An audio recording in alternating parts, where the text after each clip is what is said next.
He signed the forward contract on a Tuesday morning in late September. 502 per bushel. 280,000 bushels total. The ink dried fast. The decision had taken longer. A forward contract is exactly what it sounds like. A locked price for future delivery. No guessing what the market does in November. No watching the board every morning with coffee going cold. You agree today on a price, a quantity, a delivery window, and you hand that risk to someone else. Most people call that safety.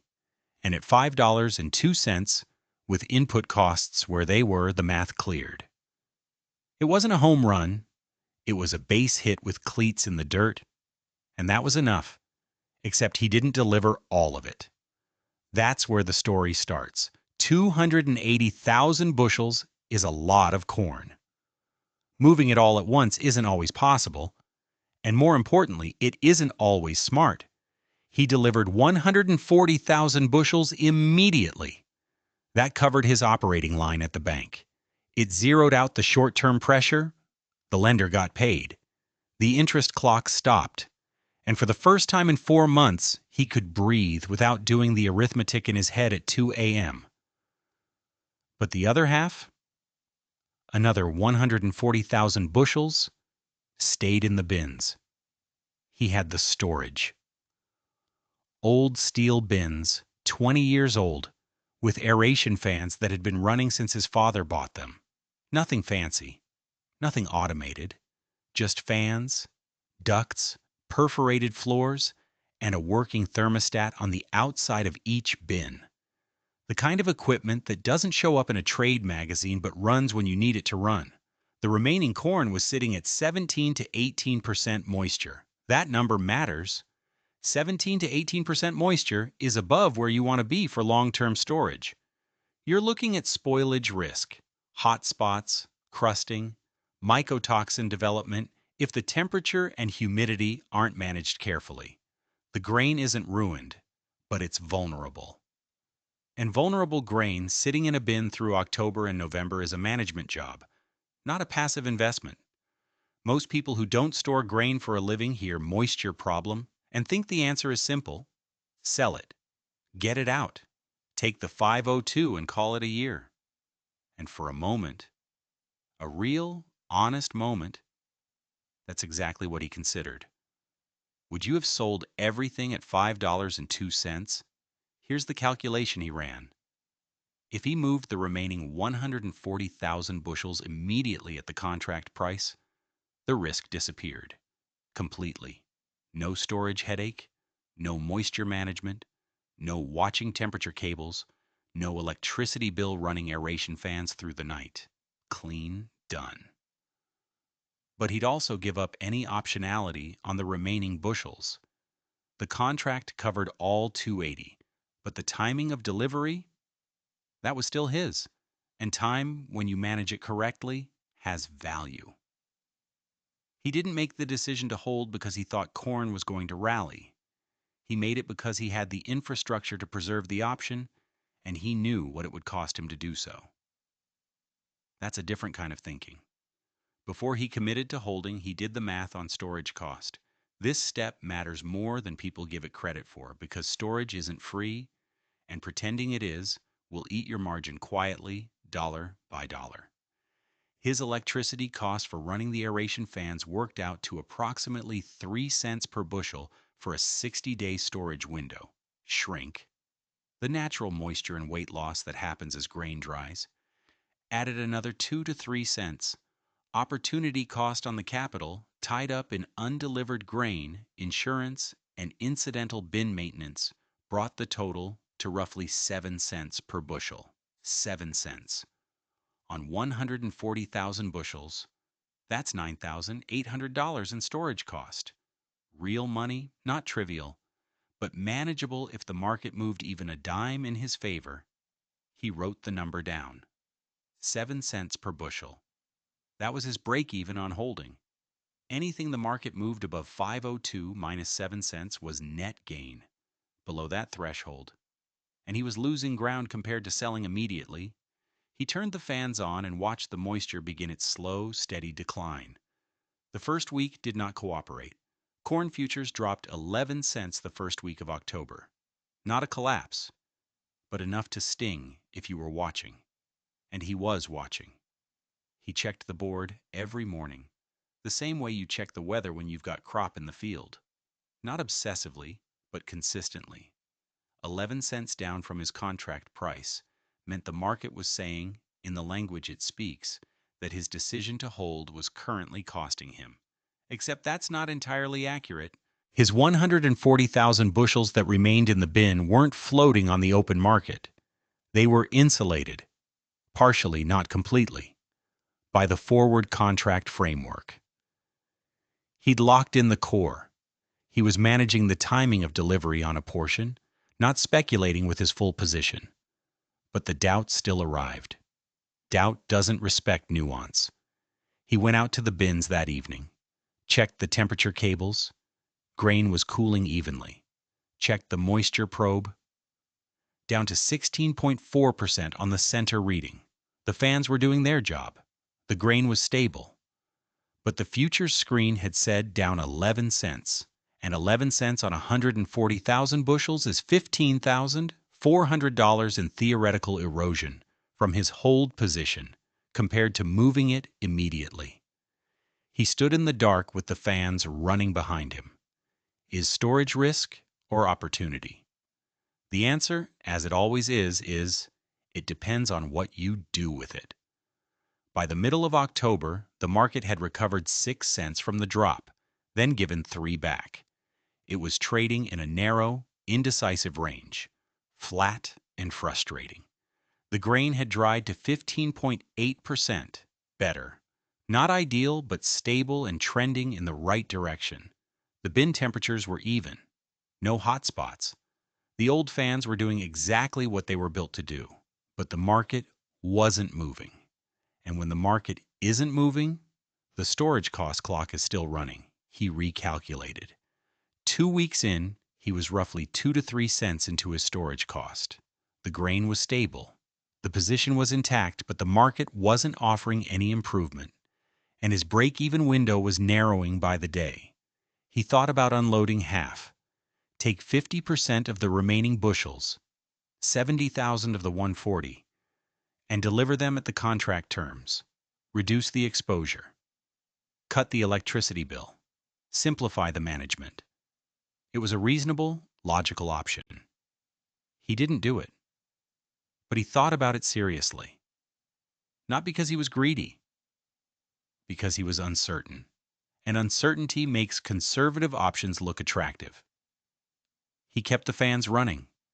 There's a version of this story where he got lucky, where the market rallied because of something no one could have foreseen, and he happened to be holding grain when it happened, and he collected his windfall and called himself smart.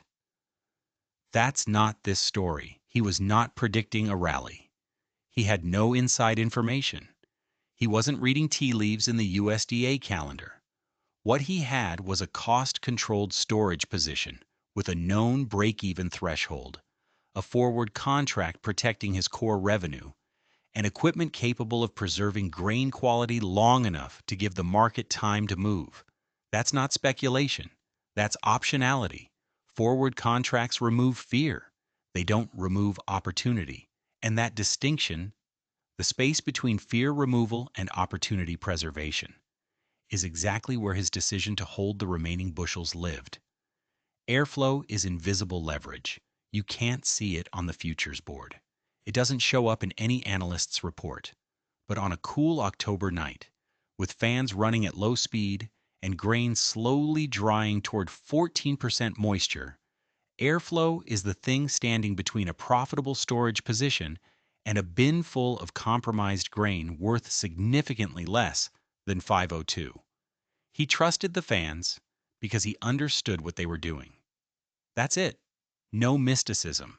No market genius. Just a guy who knew his equipment and knew his numbers. The report came out on a Thursday. He didn't know it was going to move the market the way it did. Nobody did. but the export data came in stronger than the trade was expecting. Demand signals that the market hadn't fully priced in. And corn futures moved, not dramatically, not the kind of move that makes the front page of the farm section. But in corn, 30 cents is not a small number. And over the course of 2 trading sessions following the report, the December contract moved from its recent range into territory he hadn't seen since early summer. He watched the board. He watched it for a long time. 33 cents above 502 would be 535. Minus his 7 cents of storage cost brought his net to 528 per bushel on the held position, against the immediately delivered half, which cleared at the contract price. His blended average on the full 280 would sit at approximately 515 per bushel. How much is 33 cents worth at scale? On 140,000 bushels, the gross gain from the rally was $46,200, minus $9,800 in storage costs. Net improvement on the held position, $36,400. He didn't rush to sell. That's the part people miss. The market had moved, the math was good, but corn futures at 535 are not the same as cash in the account. They are a price on a screen. They can disappear. He'd seen it before. A Thursday rally, a Friday correction, a Monday gap down that erased most of it. The market giveth, and the market taketh back, often within the same week. And if he waited too long trying to capture every last cent of the move, he risked watching the window close, without taking action. But if he sold immediately, full 140,000 bushels into the rally, he might leave cents on the table if the move continued. This is the torture of holding grain in a rally. The decision pressure doesn't go away. It inverts. Instead of worrying about when the market will move, you start worrying about when it will stop. He sat with it for 24 hours, not because he was paralyzed, because discipline requires not acting on the first version of every impulse, even when the impulse is financially correct. He looked at the storage cost clock. He was at 6 weeks in, approximately 6 cents per bushel spent. He needed the market to hold at or above 509 to break even. It was trading at 533. He had 24 cents of clear margin above break even. He made his calls. He didn't sell the entire 140,000 bushels at once. He moved them in 2 tranches over 2 days. 70,000 on Thursday at 532, 70,000 on Friday at 531. The market held both days. No dramatic correction, no gap down. He averaged 531.5 on the held portion. Gross improvement over his 502 contract price. 29.5 cents per bushel on the held position, minus 6 cents of accumulated storage cost. Net gain per bushel on the held position, approximately 23.5 cents. On 140,000 bushels, $32,900 in net additional margin, compared to delivering everything immediately at 502. That's not a fortune. It's not a retirement fund built in a single crop year. But at the margin levels, most row crop operations run on, where every dollar per acre matters, $32,000 is real. It covers a repair bill. It reduces operating line interest. It adds a payment to a land note. It gives you room to breathe going into the next input purchase cycle.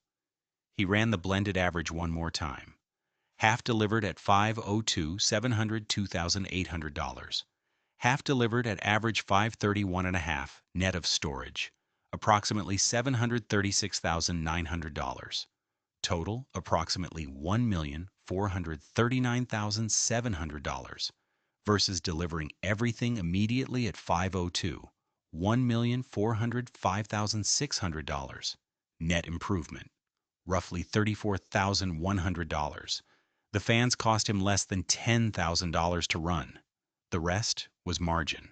The reason he could make this decision calmly, and the reason he was able to hold through 2 near-defeat moments in a week of flat, frustrating market action, was the split sale. If he had been holding all 280,000 bushels in storage, the pressure would have been different. The moisture risk would have been doubled. The storage cost would have been doubled. And the psychological weight of watching a flat market with your entire revenue position sitting in a bin would have been something most operators cannot sustain without making emotional decisions. But half the crop was already delivered. The operating line was clear. The bank wasn't calling. The core revenue was locked. That changes the psychology entirely. When you're not desperate, you make better decisions. When the lights are on and the bank is quiet and you know you're break even on the remaining position down to the half cent, you have the capacity to sit with discomfort, to watch a market dip without panicking, to watch it flatten for 2 weeks without pulling the trigger prematurely. The split sale wasn't just a financial strategy, it was a stress management tool. Storage isn't speculation, it's optionality. And optionality is worthless if you're too emotionally exposed to exercise it calmly. He didn't beat the market. He didn't predict the USDA report. He didn't time the rally with any precision. He sold into the middle of it, not at the top. And he was fine with that. What he did was purchase time. He bought 60 days of optionality using 7 cents per bushel of storage cost and the infrastructure that had been sitting on his property for 20 years. The old bins with the old fans and the perforated floors that had probably been paid off 15 times over in decisions like this one. Time is an asset if you can preserve it. The grain quality held. The moisture came down to 14.5% by delivery time. Within ideal range. No spoilage, no mycotoxin problems, no docked loads at the elevator. The fans did exactly what they were designed to do, and they did it for about 3 cents per bushel in electricity. 3 cents per bushel to run equipment that bought him the option to sell into a 33-cent rally. You can't manufacture that math, but you can be positioned for it. There's a tendency, when a storage strategy works out, to credit the decision maker with market foresight, to say he knew something, to imply he outthought the board. He didn't. He signed a forward contract at 502 because it was a financially sound price that covered his inputs and generated margin. He delivered half immediately because his operating line required it. He held the other half because he had equipment capable of protecting grain quality and a cost structure that justified the hold. He didn't predict the rally. He preserved the option. That distinction is everything. Prediction implies knowledge. Optionality implies preparation. You can't always predict what the market will do in the next 60 days, but you can sometimes control whether you're positioned to benefit from it if it moves your direction, and whether you're financially stable enough to decline the benefit if it doesn't. He was prepared for the market to do nothing. His storage cost and break-even were calculated on that assumption. Any market movement above his break-even threshold was upside. He sized the position so that a flat or modestly lower market wouldn't damage him. And when the market moved, he sold with discipline, not greed, not hesitation. 2 tranches, 2 days. Done. The last load left on a Friday afternoon. He watched the truck pull out from the bin site and head toward the elevator. 140,000 bushels, delivered over 2 days, all of it within specs, all of it at prices he was satisfied with. He walked back to the bins. The fans were still running, habit, or maybe a kind of maintenance check before he shut everything down for the season. He listened to them for a minute. Steady, low hum. Nothing dramatic. Just air moving through perforated steel, doing the work that kept 20 years of weather and uncertainty from ruining what was inside. He thought about the first week when the market dropped 11 cents and he stood in the same spot wondering if he'd made a mistake. He thought about the Thursday the export numbers came out and futures moved, and the calculator on the grain merchandising app gave him a number that made the whole thing make sense. He thought about 33 cents, not as a windfall, as a confirmation. The bins had bought him time. Time had bought him optionality. Optionality, managed with discipline, had bought him 33 cents per bushel on 140,000 bushels, minus 7 cents per bushel in storage cost. Net 26 cents. He shut the fans off and walked back to the truck. 26 cents doesn't sound like much until you run it. 140,000 bushels times 26 cents equals $36,400. That's one number from one crop, one storage decision, one set of old fans.